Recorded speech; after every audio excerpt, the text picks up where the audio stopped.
కనీసం ఒక్క ఒక్క ఒక ముఖ్యమంత్రి గాని ఒక ప్రెస్ మీట్ గాని రామతీర్థంలో రాముడి శిరస్సు ఖండించారు.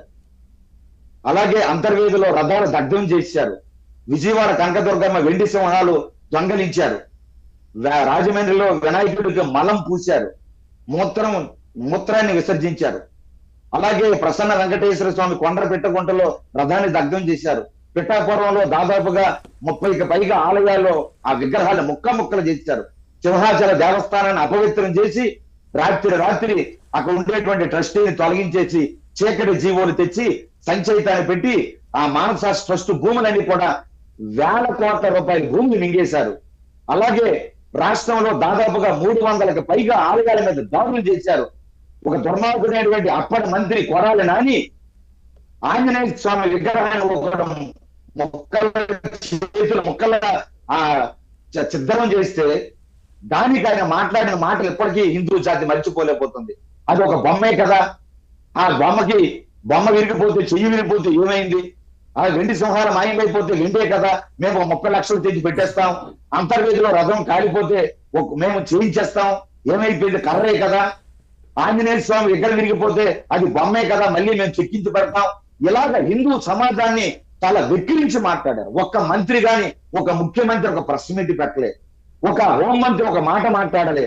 కనీసం ఆ ప్రభుత్వంలో గత వైసీపీ ప్రభుత్వంలో ఉండే మంత్రి గాని ఒక్క నాయకుడు గాని కనీసం ఒక్క మాట కూడా హిందూ సమాజానికి ఓరగించేటట్టుగా మేము సరిదిద్దుకుంటాము, మేము కఠినంగా శిక్షిస్తాము, మేము బాధ్యత వహిస్తున్నాము అని ఒక్క మాటైనా పవన్ మాట్లాడలేదు.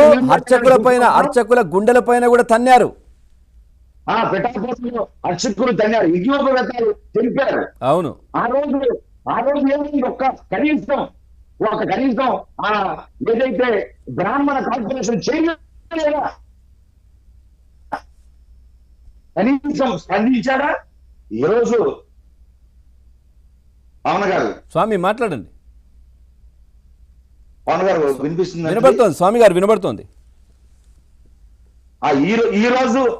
ఈ రోజు దుర్ఘటన మనమేమి ప్రభుత్వం గాని ఇప్పుడు ఉండేటటువంటి కూటమి ప్రభుత్వం వైసీపీ వాళ్ళకే గాని ప్రవర్తించి ఉంటే వారు ఏదైతే అంటున్నారో ఈ రోజు మన సాధు సంఖ్యలు అందరం కూడా తిరుపతిలో ఉండేవాళ్ళము.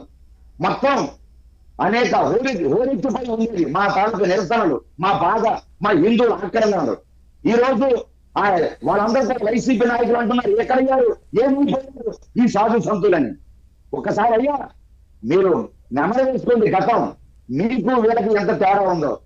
ఈ దుర్ఘటన జరిగితే వెంటనే ముఖ్యమంత్రి, అలాగే డిప్యూటీ సీఎం గారు, అలాగే మంత్రులు వెంటనే ఉద్యమ వచ్చి బాధపడి మమ్మల్ని క్షమించండి, అధికారుల వలన తప్పు జరిగింది అంటూ దానికి సంబంధించిన అధికారుల్ని వెంటనే సస్పెండ్ చేశారు. గతంలో మీరు ఒక్క అధికారినైనా సస్పెండ్ చేశారా? ఒక్క విషయాన్ని వ్యక్తం చేశారు మీరు మీడియా ముఖంగా? సిగ్గు ఉండాలి మాట్లాడడానికి, జగన్ గారు సిగ్గు శరం ఉండాలి మాట్లాడడానికి. మా హిందూ ధర్మం మంట కలిసిపోతే, మా హిందూ దేవాలయాల మొక్కలుగా మీ ప్రభుత్వ పాలనలో సిద్ధమైపోతే ఆ రోజు ఒక్క మాట మీరు మాట్లాడారు. కనీసం తిరుపతి బ్రహ్మోత్సవం